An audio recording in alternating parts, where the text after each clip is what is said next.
Okay, good morning, everyone. So this will be our last year before the Chagim, before, yeah. What can we do? The Chagim are chasing after us, Baruch Hashem. It'll only be good times. So after this class, we'll go off on a short vacation. I think Sukkot ends on a Tuesday, meaning Simchas Torah is on Tuesday, I believe. So the following Monday, after Sukkot, that's when we'll resume our classes, B'ezrat Hashem. Okay, so first do our tefillah session. And still in the first bracha of Shmoneh Esreh. After we did an introduction to Shmoneh Esreh, the Shem Tzedakah V'Kidei Techa, and the beginning of the bracha, we got to Gomel Chasadim Tovim. That's what we're up to. Gomel Chasadim Tovim. After we mentioned several times that this first bracha of Avos is mainly geared towards Avram Avinu. It comes to represent Avram, as we see in the end of the bracha. Baruch atah Hashem Magen Avraham, mentioned alone. And at this point right now, we begin speaking mainly about his attribute, the Chesed, Amud Chesed. Avraham Avinu was the person of good deeds, of doing good to others, no matter who they were. By the way, there's a very, very important introduction of the Natziv Mivolozhin in his commentary on Torah, Ha'amek Davar.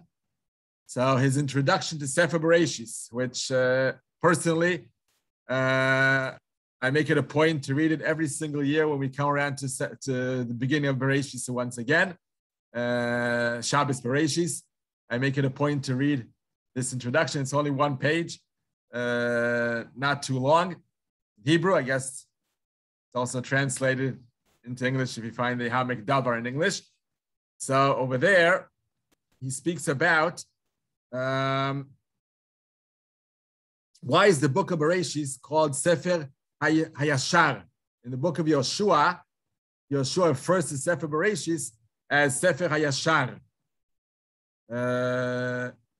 Truthfulness, being honest, being straight. Why is that specifically all about Sefer Bereshis? So he says something very, very unbelievable and very important to take for our lives. He speaks about Bilam Arasha praying, Tamot nafshi mot yesharim, utiyah hariti kamo. Bilam Arasha knew that he couldn't live an honest life. He was a liar, he was a faker, he was a criminal, he was a bad person. But he wanted to die as a straight person. He wanted to at least leave this world as an honest person. Tamot nafshi mot yesharim. Say Chazal, who was he referring to when he prayed to die like the Yesharim? Avram, Yitzchak, and Yaakov were considered Yesharim. So, as the Natzim Mivolot, which makes sense that the book of Sefer Bereshis, which is all about their lives, Avram, Yitzchak, and Yaakov, would be called Sefer Hayashar.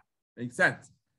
But asks the Natzim Mivolozhin, again in his introduction to Sefer Bereshis and the Ha'amek Davar, how come they are specifically called Yesharim? Why not Sefer HaTzadikim, Sefer HaChasidim, Sefer HaKadoshim? Seemingly Yesharim is the lowest level of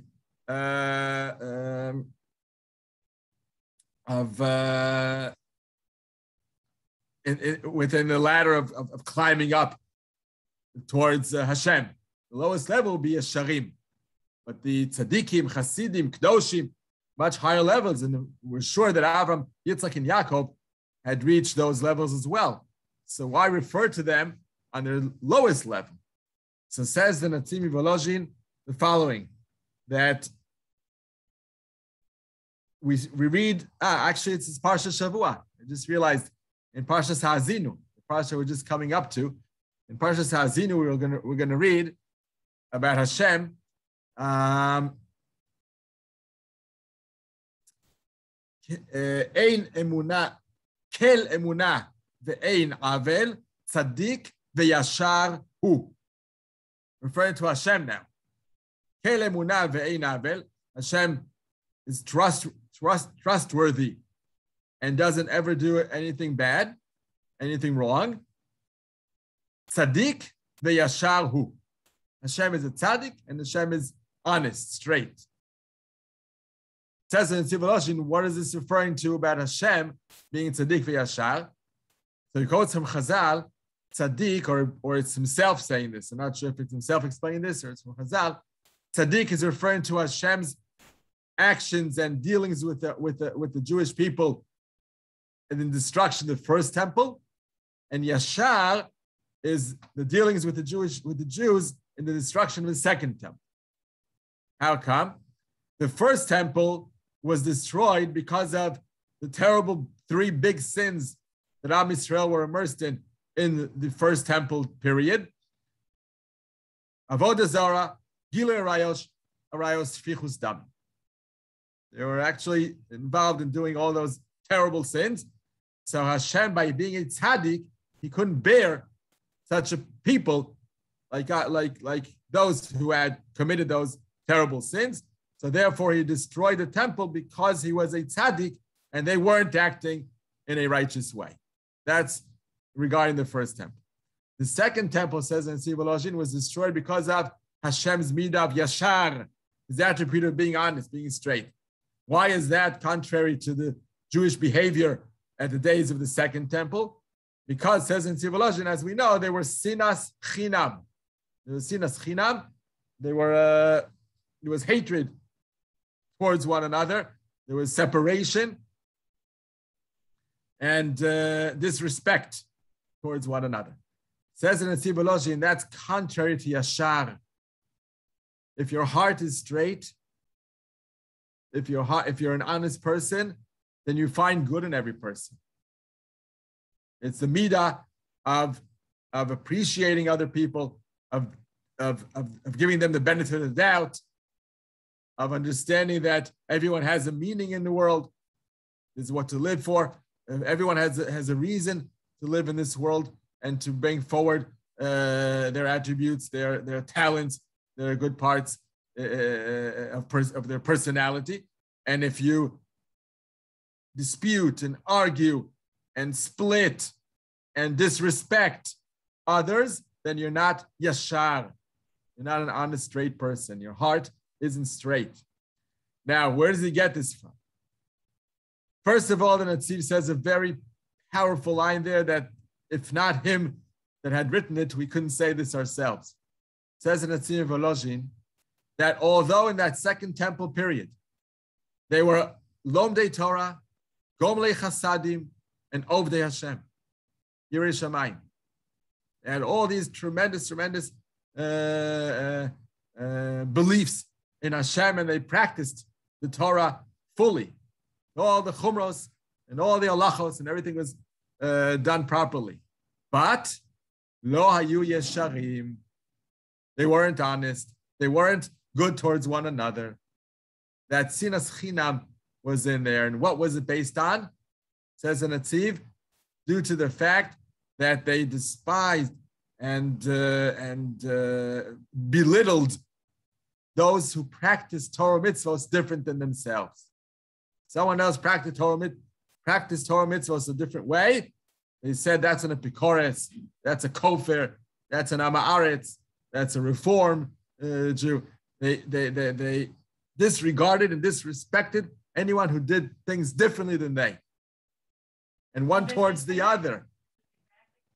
Exactly. Unfortunately, although we're hoping that we somehow learned the lesson and we're a little bit better than they were in those days. Otherwise, there's no hope after 2,000 years of being dispersed all around the world and being punished. We hope we're not going to get to the point that they got to, where it was really, really fighting and hatred towards one another to a very, very high level.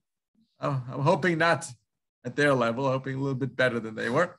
And I'm hoping we're going to correct our ways sooner than they did. Bezat Hashem. So anyhow, He says in Atziv Volozhin, and as this is the very, very harsh sentence that he says there, he says, Ve'ein hakadosh baruch hu sovel tzadikim ka'il. Hashem can't bear such tzadikim. Now he's calling them tzadikim because they were after all righteous from the point of view of Ben Adam Makom. They were doing all the halachos. They were carrying out, learning Torah day in, day out, doing even Gmilas Chasadim. And what was wrong with their Gmilas Chasadim? It was only done towards their own group, within their group. But those who were outside their camp, they hated, they disrespected, they belittled, they made nothing of. And this, says in Atziv Volozhin, is not what Hashem wants. Hashem can't bear, can't stand, he can't stand such a thing. And that's where the destruction of the second temple came. Very harsh words, very harsh words. Mainly because we know that not Chas v'Chila that he's referring to them, but the Tanaim, the holy Tanaim, which established the Torah Shebe'al Peh and wrote the Mishnah, were living those days. Those days, there was a Tanaic period. Hillel and Shammai and Rabbi Yochanan ben Zakkai and Natan ben Uziel, all those were living in a time of the Bayit Sheni period, still when the Beis Hamikdash was still functioning. The destruction of the second temple was in the midst of the Tanaic period.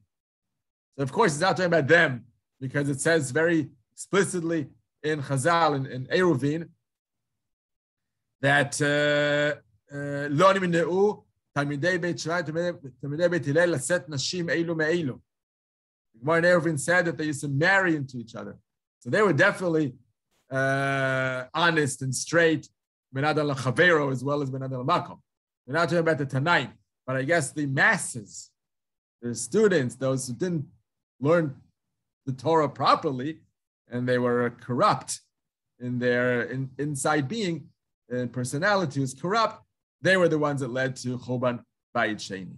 And then all this leads us to the following. It says in Atziv Volozhin, how come Avram, Yitzchak, and Yaakov are defined specifically by this character of Yesharim?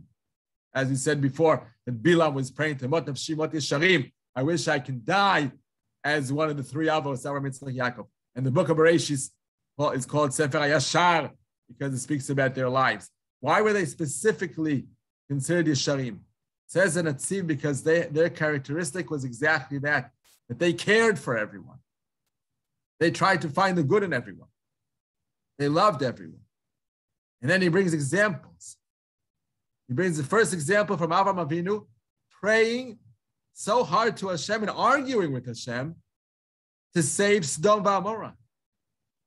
Sodom and Gomorrah were the wickedest people ever on earth, to be living on earth. Ben Adam l'Chavero wickedness. They had no guests over. They didn't care for the needy. They killed anyone that helped someone, that helped a needy person. The most terrible Ben Adam l'Chavero people ever possible to live in this world. And Avraham Avinu was the pillar of Chesed, the exact opposite, 180 degrees opposite.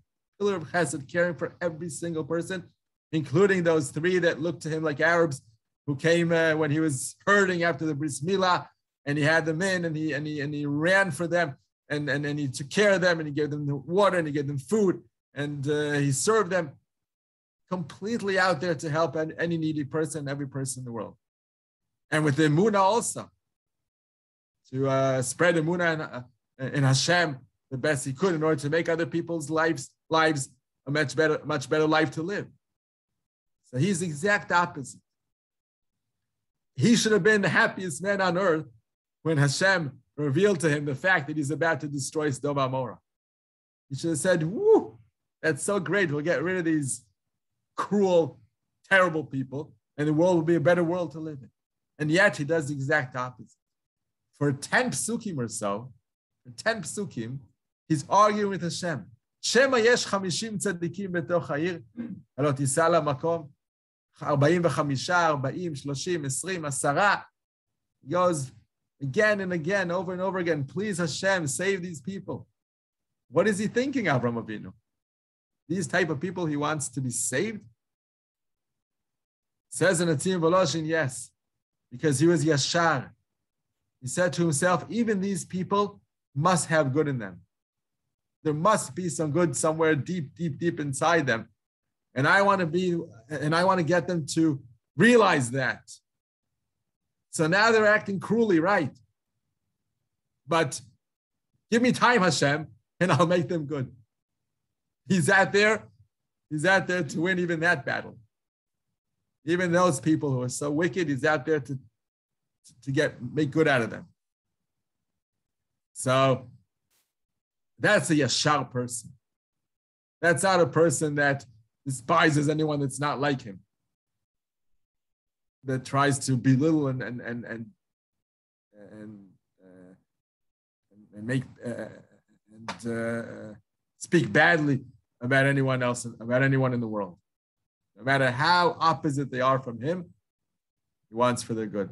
And then he goes on, the Netziv, and shows Yitzchak Avinu with Avimelech and Yaakov Avinu with Lavan and everyone. They're always looking to connect to everyone and to embrace and to fill the world with love and care instead of fighting and separating and speaking bad about others.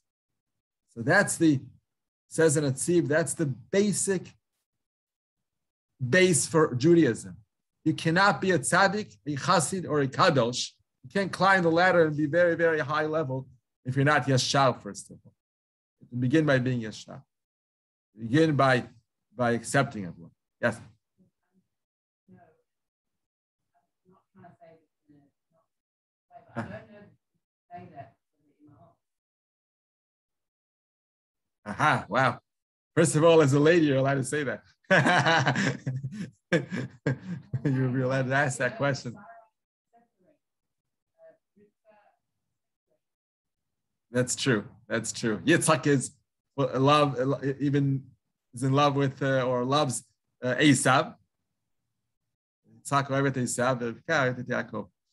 I'll just repeat your question here. Jordy is asking that she's not sure you could say all this about the Imahot because Sarah separated, Rivka separated Ishmael and Esav. I think the answer to the question, they don't have the Imahot, yeah, but I don't think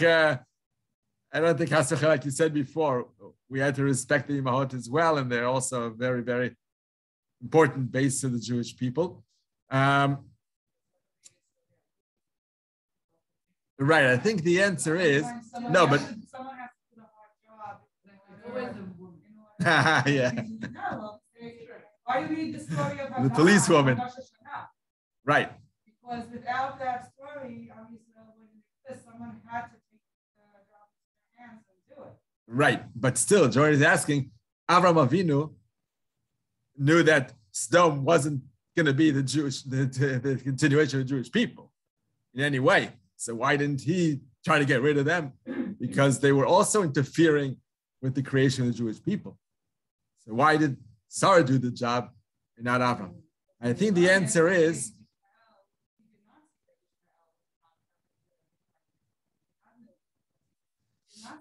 why? Because he was full of love to every single creature, every single human being in the world. He was so filled with love that he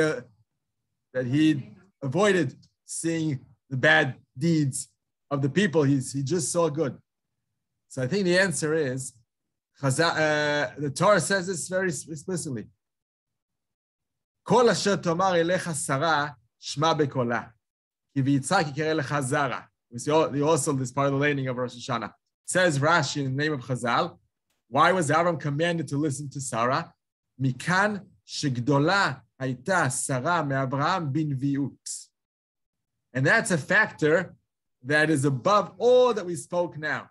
Nevuah, prophecy, is above everything, above Yashar, Tzaddik, Kadosh, Chassid, anything. Prophecy is the top level that any human being can ever reach, like Moshe Rabbeinu was Avi HaNevi'im, top prophet ever. He was the number one human being ever to live in this world, the closest to Hashem ever. So now prophecy is like something out of the game. Prophecy is from a different world. Prophecy is where Hashem tells you what to do. And if Hashem is telling you, then it's Yashar, and it must be true. So there was a reason what Rivki was saying. Rivki is right. At that point of creating the Jewish people, when having children from the Jewish heritage and family and parents, having children that are not in the right derech, not in the right path that we want to lead the Jewish people, that's too much already to allow them in, to accept them, to include them, because that's at the very making of the Jewish people. Sodom and Gomorrah were a step further away. They weren't part of the making of the Jewish people. They were outsiders to begin with. So then we don't mind to love and to appreciate whatever they have good in them, to try to get the good out of them. We don't mind trying to get the good out of them because we're definitely not including them in the Jewish people. They're totally out of the picture. But when there are Ishmael and Esav, which were born to the Avos and Imaos, who are creating the Jewish heritage at that time, they had to be sent away. They had to be separated. And even that could only be done because of the Nevius. And Rivka, by the way, is the same idea. Rivka also has a Nevuah, which Yitzchak doesn't. Rashi says, the Unkelus says this. When she says to Yaakov, go and disguise yourself as if you're Esav in order to receive the blessings. So he says, but Yitzchak will find out who I am and he'll curse me. And she says, says the Unkelus, I got a nevuah, I got a prophecy that you're meant to get the brachos. Don't worry. It's not going to happen. You're not going to be cursed. I think you could be a shot even without the prophecy. It's just, I'm just an example. Okay? If you look back and things that happened in the shul, you've learned that being naive and just accepting everything as it is and saying everyone's yashar isn't the right way. Sometimes you have to intercede and do something. You can still think good of people and think, oh, they're doing this, or they're stretching the truth, or they're this, or they're because they want the best, but they're a little confused now. They're still good people, but their actions of what they're doing right now are good. But when you're naive and you just say everyone's good, oh no, they're not doing anything bad, they're such good people, that's not your shot at the end of the day. So being a shah isn't only saying what everyone does is good. You have to be realistic. Being naive and only saying that what everyone does good. No, definitely that's not the right way. I think it's not even without prophecy. I think we see it, and I think we've seen it. We've seen it with working with the shul and everything. Yeah, people don't. Are good without people. Examples, don't give examples. I'm not. Okay. People are good people, and they have good intentions. It doesn't mean that you have yashar because you're able to see. Yeah, they're running out. Yeah. Yeah, I know. I agree to that. Yes, but it's only be prophecy. You can't say that if you see something that you could say the person's still good. That could be the yashar, but you can still see that their actions aren't good, or it's the wrong reaction for a situation. You can't just be naive. No, for sure. I agree with that. Avram wasn't saying that Sodom and Gomorrah are all perfect people. He wasn't saying that when he was trying to save them. But I think Jody's question was, he definitely wouldn't have sent them when we see that in Avram Avinu. He was sad. He was sad that he had to. He was very sad that he had to throw him out and send him away. Sometimes you have to do the hard thing and see bad things in order to get the death. Right, but when do we decide? Even if you don't But how do we decide that Ishmael and Esav had to be thrown out completely? We have nothing to do with you. And Sodom and Gomorrah, we have to get them in and we have to try to love them and embrace them in order for them to become good. How do we know how to differentiate? We're not saying that Avram thought that they were good people. It wasn't naive. He knew exactly who they were, wicked and all that. But he was saying to Hashem, I want to try to get them to become good people. I want to try to influence them. Let me try. Give me a try. Give me time to try to make them better people. That's what he wanted to do with Ishmael, and that's what Yitzchak wanted to do with Esau. Give me time, and I'll get them to be good kids. But Hashem said no. They're out of the picture. You have to expel them. You have to throw them out. That's something that only prophecy can say. When are we meant to try, after seeing the right, after not being naive and seeing what's being done wrong, yet true love and affection can bring a person to do good deeds.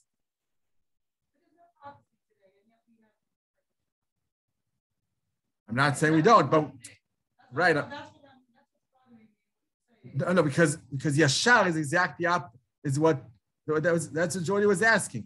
Sarah and Rivka weren't acting Yashar according to the explanation of the Nazi. They weren't acting Yashar. They were throwing people away. They were saying these are bad people. We don't want them around. So that I think we can't act today. We're not allowed to take upon ourselves. And they have a child. And they send the child to a boarding school. The child has totally lost their and they can't help them. So they don't want anything to do with them anymore. Chas v'chalila. You have to have a lot of love and affection, dafka in those situations. You're not allowed to be in contact with them, and they're not allowed to be home because they have to get off the drugs and they have to get off the alcohol and they have to be totally separate. And at the end of the day, you're doing it because you realize that you can't control the situation anymore and you have to help the child. But that's the exact opposite. You're doing it. Later, the child comes home and you have a child. That's never going to happen with Ishmael and Esau. No, but I'm trying to tell you the difference. There's a huge difference. When Avram dies, he never saw him. When he dies, he comes and buries him and lets Yitzchak come first. He never saw him afterwards. And so didn't Yitzchak see Esav anymore. These were people that we expelled, we threw them out, we don't want to see you anymore. And that's totally different than we can do to anyone today. We mustn't act this way today. Until we have prophecy where Hashem tells us, yes, these are totally out of the picture, get rid of them. Until then, we have to act with love and care. It's a very amazing video clip of Rav Gershon Edelstein, now the head rabbi of the Haredi in the Haredi world, together with Chaim Kanievsky, both together, the heads. Well, he's 98 B'yanara, and still with full wit and full understanding and grasping what's going on in Torah and everything. So there's a video clip of like 10 minutes, which shows amazing attitude like this, that the Yashar, when he's asked by two educators, Haredi educators, how to deal with kids who are off the derech within families, Haredi families. Yeah, I've sent it. I sent it. Very powerful. Very powerful. It's over the hill for us. I would never say such a thing. But he's speaking about kavod v'yididus. He's saying only two words: kavod v'yididus, respect and friendship. That's how you should react to such kids. And they go on and on, trying to probe him with these questions that you can't bear. You can't bear anymore. It's situations where it's unthinkable that will happen in your home. Like if the kid is off the derech and they come for Shabbat and they like to smoke a cigarette in your living room on Shabbat with all the other kids, all Haredi with the payas and all dressed tzniut and everything and keeping Shabbat and singing the songs and everything. Should we allow him to smoke his cigarette in the living room as we're sitting down for Sudat Shabbat? And his answer is always, kavod v'yididus. He says, what do you think? The kid doesn't know that it's against your will. The kid grew up in your home. He knows exactly what Shabbat means to you and means to the family. So if you reject the kid and don't allow him and say, you can't do this here, he'll never come back. He'll never come back. The only way to attempt to have him come back is if you even accept that, because deep inside, you know that he's just trying to prove a point where he really understands and realizes he's doing the bad thing. And if you show him love and respect, kavod v'yididus, respect and love the kid, he'll say, wow, look at these tremendous parents I've got. And I've heard stories, by the way, true stories, that this works. It's not just Rabbi Edelstein saying this. It works. I've heard stories of kids who came back years after they went off the derech, and they were asked, how come you came back? What were you back? The answer was that they always remembered the warmth of their parents and the love that their parents always had for them, no matter what situation they were in. That's what got them back. And the wonderful atmosphere in the house of peace and quiet and a nice life and a fruitful life, that's what got them back. Whereas if they were shouted at or expelled from the house, thrown out, they'll never come back. There's nothing to come back to. Doesn't always work. There are those who don't come back ever. But there's a story that I can say out loud because he says this about himself all the time. Our famous Rav Hanan Arel Cohen was a tremendous teacher and educator in Noam and throughout the city. Many kids connect to him, and he's full of love and care for every kid. And he brings everyone, and he heightens the Muna level of many children. He's like the piper with the kids coming after him wherever he goes. And he himself says about himself. He studied in Bnei Akiva Ra'anana in the Shiva High School. And he wasn't exactly studying, not Torah and not anything else. And completely went off the derech, completely. He had this, I saw pictures, he had this long hair with the cuckoo. And he went to the army and became totally non-religious. He even married a Chiloni girl and had a few children with her. And then started slowly coming back. Baruch Hashem today, totally a very serious believer and full of love to Hashem and practicing every halacha. What's that? No. Divorced. Second wedding, he invited the kids. Right. They divorced, and this is a second marriage. It's irrelevant to the story. Yeah, right. No, it's a point there. There's a point there. Right. Yeah. No, right. That would have been the best happy ending, but it's not that happy. No, they have a mutual son. The second wife also a mutual son, maybe son and a daughter. Not sure, son and a daughter. They have 3 kids from the first. By the way, all 3 kids are with him, not with the wife. Very interesting, also very exceptional. Anyhow, so he always says this: how did he come back? What made him come back after several years of marrying and everything? He says, it's the tears and the daven and the prayers of my mother. That's what he says. The tears and prayers have got me back. But he also speaks about caring. That's another way of saying her care for me. She always cared for me. She always wished me good. She wanted me to have a good life, and that's what got me back. So, anyhow, all this is to explain the Gomel Chasadim Tovim. Just 3 words in the Bracha here. Gomel Chasadim Tovim. So also, besides all that we said now, that a true chesed person like Avraham Avinu is the one who tries to find good in everyone. Gomel Chasadim Tovim. It's obvious. When you're Gomel Chesed, Milus Chasadim, when you do good to others, then the good you do is Tov. The word Chesed means good. So why is it doubled in the phrase here? Gomel Chasadim Tovim. Are there Chasadim Ra'im? Can you be Gomel Chesed Ra? Can you be Gomel Chesed and be a bad person? The answer is yes. Because Gomel Chasadim Tovim means sometimes we are overly good to people. In a way, we spoil them, especially when it has to do with parents and children. We have to know the limit, to be helpful to our children and to be nice to them and good to them, but on the other hand, allow them to become independent human beings. If we're too good to them and we surround them with all their needs, and they have to do nothing in order to support themselves and raise themselves and do things alone and check who they are and what they are and let them explore themselves in the world, then that's not good for them. It's only if we know the limit of how much chesed to bestow upon someone And on the other hand, let them stand on their own 2 feet. Let them develop independently. And this may mean that they go not off the derech the way we call it, the way we regard it today, but they go a different derech. They may go a different derech than the parents, and that's fine.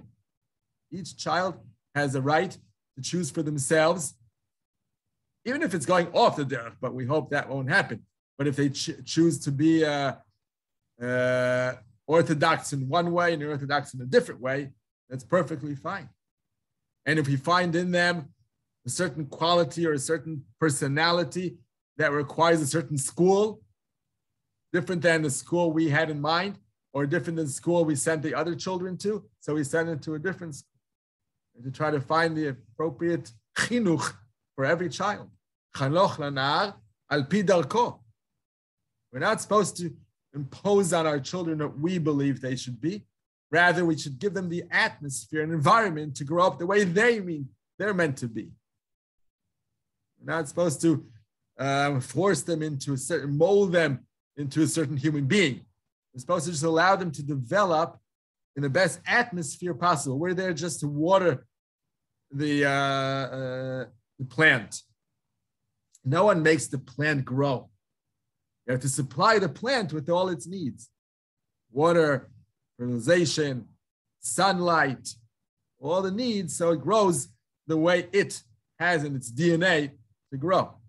You don't pull the branches in directions that you want them to grow, and you don't pull out the fruit as much as you want. It grows on its own, and it grows according to the internal program that it's programmed to grow by. But you must supply it all its needs from the outside. That's how we do with children also. Ki adam etz hasadeh. Human being is like a plant. We have to water it, we have to give it fertilize, to give it sunlight, to give it all its needs. Give the child all that they need in order to grow up healthy, but then let them grow their own way. Each one of our children has their way to develop and their internal personality.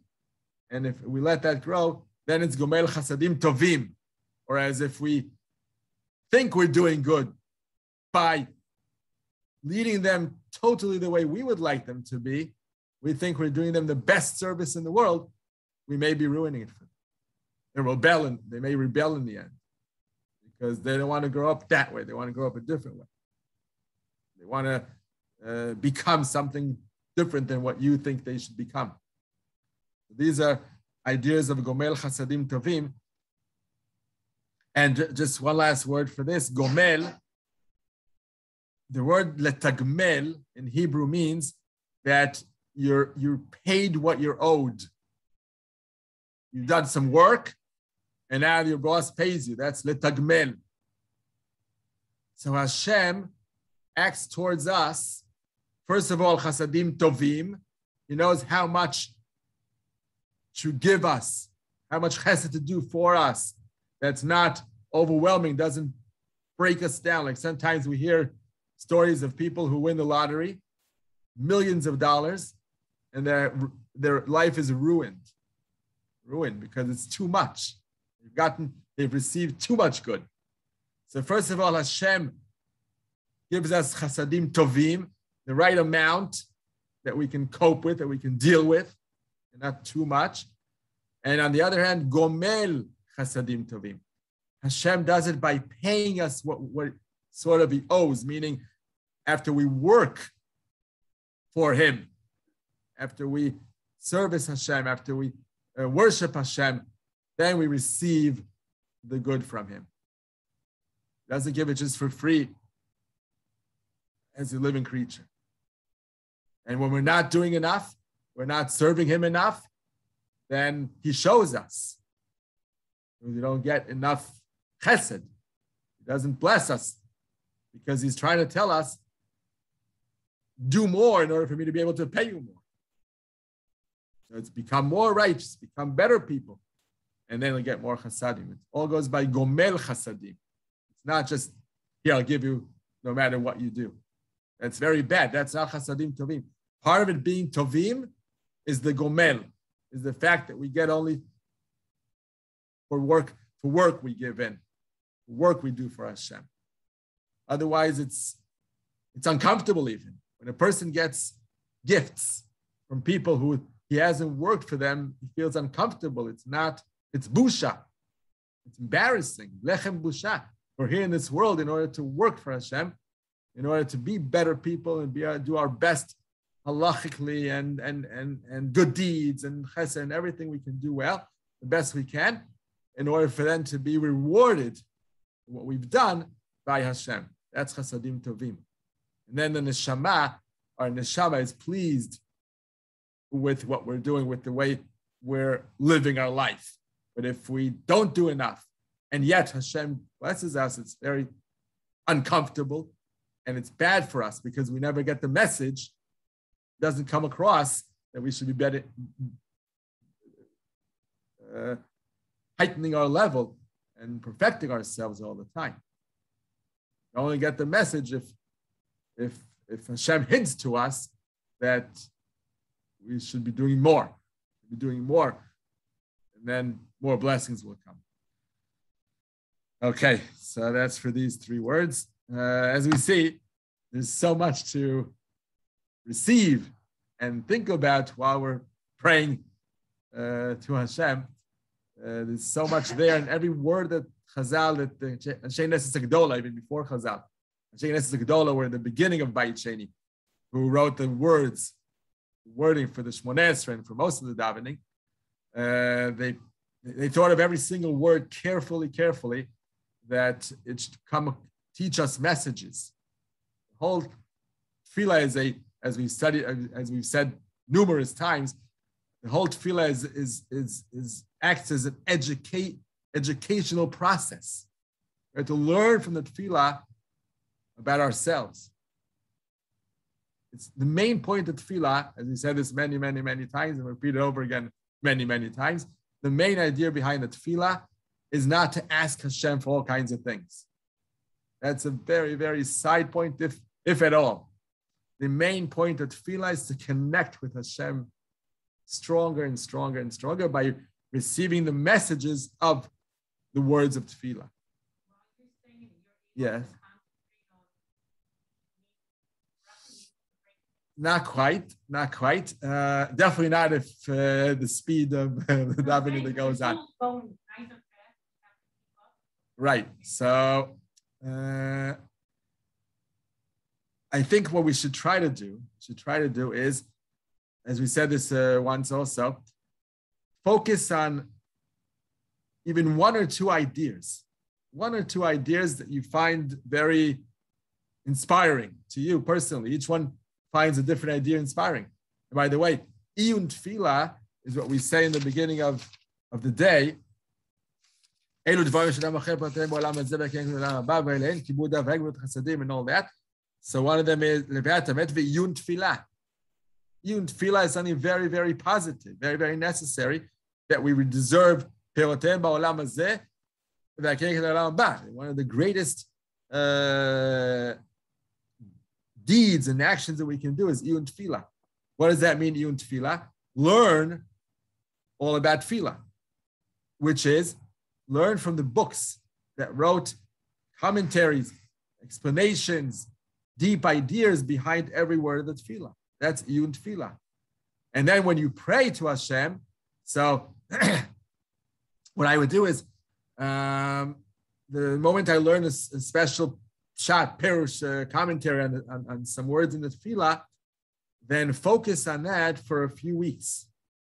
Mainly on that idea, around those words. The rest, you just say, flowing as best as you can, at least understand the words without the deep meaning. Just understand the word you're saying. That has to be every tefillah. Every single tefillah. Try to focus very strongly, concentrate, that you understand the words you're saying. Just the pshat of the words. That also has to be studied before, because some of the words aren't so easy to understand, even for Hebrew speakers, native speakers, definitely those who are native. So first of all, learn the meaning of the words. That's first of all, and try to make sure that you're saying the entire tefillah with that understanding of the meaning of the words. That has to be, that's a minimum way of praying. Otherwise, you pray anyhow, but it's almost useless. You're just mumbling through it, and nothing is understood to you. Nothing is meaningful in any way. So you're not gaining any relationship with Hashem. The whole idea is to gain more and more relationship with Hashem, to gain more and more closeness with Hashem.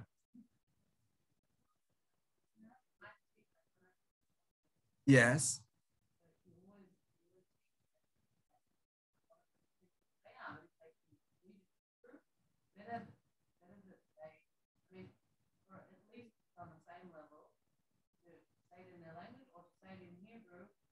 Because just the power of the words have more suja than to say it in their language.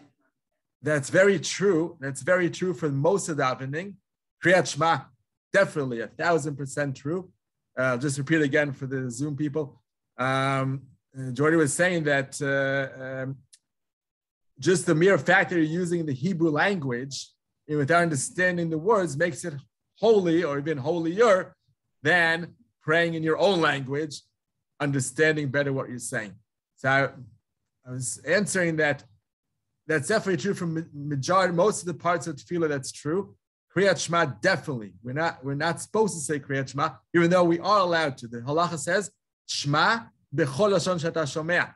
Halacha is that even Kriyat Shema we're allowed to say in any language, but the post can say that it's very, very incorrect to do so because we don't even know how to translate properly every single word of Kriyat Shema. V'shinantam levanecha, there are various different ways to translate the word v'shinantam. In other words, there. Totafot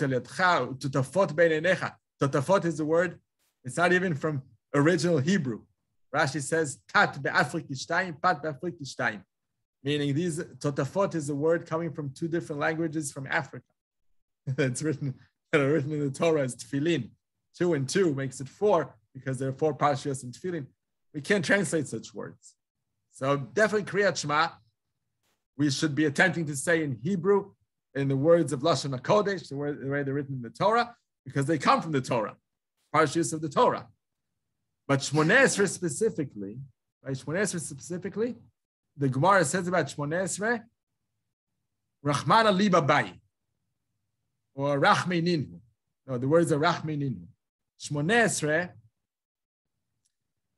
is the fact is to connect to Hashem, to speak to. It's the closest time. It's the opportunity where Hashem is closest to us. Is Shmoneh Esreh, standing right in front of us, within 2 meters, right there, listening to us.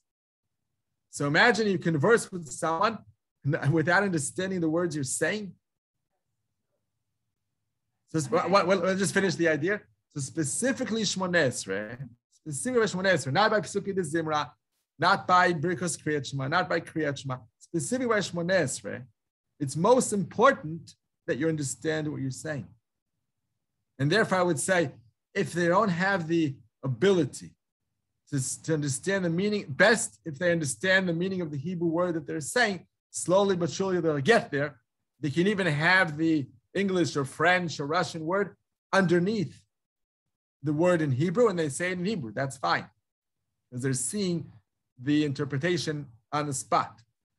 But if they have a choice between not understanding any word, just saying the Hebrew word understanding, versus saying the Shmoneh Esreh in their language, I would prefer them saying the Shmoneh Esreh in their language at that point. But not to remain that way. Always to explain to them, gain more and more knowledge until you understand the words in Hebrew, or at least get those sidurim that have the interpretation word by word for word, so that you understand what you're saying, and then do say it in Hebrew. You get that benefit of Kedusha when you say it in Lashon HaKodesh, but it doesn't override, by Shmoneh Esreh specifically, it doesn't override the understanding of the words, because that's the point where we have to pour heart. That's pour your heart out at the time of Shmoneh Esreh, which has to mean at least understand the words you're saying. Before these deeper understandings of what lies behind the concepts. That's another level. That's a whole other level. And for that level, I would suggest that you take a deep understanding of 2 or 3 words at once, at a time, and go through several weeks of emphasizing those words in your mind, where you're thinking of the new pshat, the new parish you've studied, you've heard about those 2 words, and go through a few weeks of that, and all the rest, just read normally with understanding the words. That has to be. And then slowly you get used to that special unique understanding. It makes you also very delighted to pray because that just those 2-3 words that you have now you're connected to a very deep or nice way to explain them, makes you excited over the entire Shmoneh Esreh. Makes you very excited to pray because you know you're going to get to those 2-3 words which will inspire you each time you say them. And then you go after a few weeks, you go to another 2 words. And try not to forget the previous one, but add to it another 2 or 3 words. And then that's how you develop slowly a very powerful Shmoneh Esreh, where you're not only understanding the meaning of the word, you're also getting the deeper messages behind the words. And if that connects you to Hashem more and more, it makes you a better human being, because that means that you're learning concepts that make you a better person. It's an educational process. The tefillah lehitpalel. It's not lefalel. Lefalel is to do something, an action outward. Lehitpalel in the Hebrew grammar is to do an action inwards. Lehistovev, lehitgalgel. All these words of hitpael are words that go from outside in. We absorb something, we take in something. That's lehitpalel. We're taking the prayers and educating ourselves, learning from our prayers how to become better people. I'm serious. I can't wait to be able to finish Shmoneh Esreh. You're right. It's something so thrilling. It's so amazing. But it takes a lot of hard work, really hard work, because first of all, just to focus for 4 or 5 minutes on the words you're saying, you're not thinking of anything else in your life, that's already something tremendously difficult. As the joke goes, that a person came to his rabbi and he says, Rabbi, he's in a grocery store. He owns a grocery store. And he says, Rabbi, all my dealings in the grocery store are always balagan. I'm always losing my count of how much I earned during the day and how much taxes to pay. I'm not orderly enough. What can I do? So the rabbi says, do you pray mincha every time middle of the day, towards the end of the day? Do you pray mincha? He says, no, Rabbi, I don't have time. I'm so involved in work. So he says, set out 10 minutes to pray mincha. Everything will be okay. He says, okay, this sounds like a good skula to him. He goes and starts praying mincha a few days. He comes back to Rabbi. He says, Rabbi, you're a genius. It works. At the mincha, my day is all set up perfectly, and I know exactly how much I spent, how much I paid for things, how much I owe. And so the rabbi says, oh, how is that? We work that fast. He says, yeah, because I have time during Shmoneh Esreh to think of all the things. I had time to think of all the dealings of the day, so they're all set up perfectly. Okay, anyway, wow, it's already a minute to 10. So sorry, this time we won't do brachos, but I think it's a great preparation for Yom Kippur. Yom Kippur and the Chag and Sukkot. So B'ezrat Hashem, we'll take upon ourselves to pray better in this way. And by the way, one last point. When we think, wait, why isn't prayers talking about ourselves? Why shouldn't we be asking for our own needs? There is room to add our own needs, but when we're praying this way, that we're educating ourselves and growing spiritual growth through our tefillah, then Hashem answers our prayers without needing to say anything to him about anything. Because when Hashem sees the effort that we make in order to come closer and closer to him by this vehicle of tefillah, this tool of tefillah we're using in order to be better people and become closer and closer to him, so he says, now you deserve all that you need. You don't have to ask for it. And this I'll just explain, I'll just prove one point for one place. In Rosh Hashanah, there is a famous story of Elisha and Gehazi being accommodated and hosted by the Isha Hashunamit. They were going around the different towns in Israel, and every time they came to her town, she hosted them. She even built them an attic to have for themselves a room and beds and everything. So it says, Vayhi Hayom, one day they get there, and they're again hosted very nicely with food and everything. And then Elisha, the prophet Elisha, asks Gehazi, which is his shamish, his servant, go ask the Isha, this woman, what does she need in life? So I can ask her, Daber elai el melech. And Chazal say he means Hashem. I'll speak to the King of Kings for her, and she'll get what she needs. And she's so nice to us, I owe her. So Gehazi goes to her and asks, my rabbi, the prophet is asking, what do you need? He'll get it for you. So her reply was, Betoch ami anochi yoshavet. I'm just one out of many. There's nothing personal. There's no personal needs that I care for. I'm part of the nation.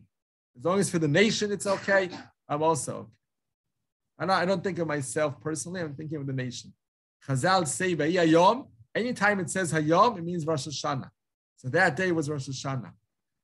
And she said, this day is a day of, and same as for Yom Kippur also, it's a day of prayers for Klal Yisrael, except for knocking on our chest, which is our personal sins. We don't knock on someone else's chest to say they did this wrong, they did that wrong.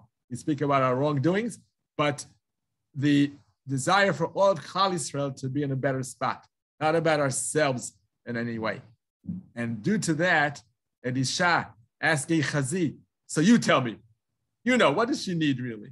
Without her having said anything, what does she need really? And he tells her she doesn't have children. She's been married for several years, hasn't bared one child. So he prays for her, and she's nifkedet with the child. In the end, then it takes the death of the child, and he revives the child, but it works out. So from this we learn, this is the Zohar Kadosh who explains, Dafka, since she didn't ask anything personal, she could have asked for a child. That's what she's desperate for. A woman, a wife without children is death. He says Rachel to Yaakov, you don't supply me with a kid, I'm like dead.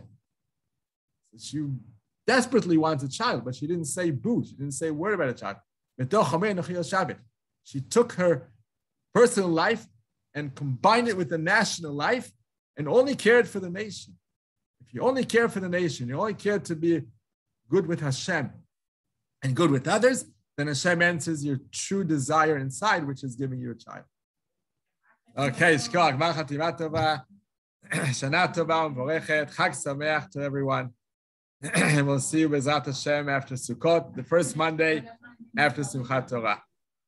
Thank you very much, Rav Steinberg. Very welcome. Very welcome. All too. Bye-bye.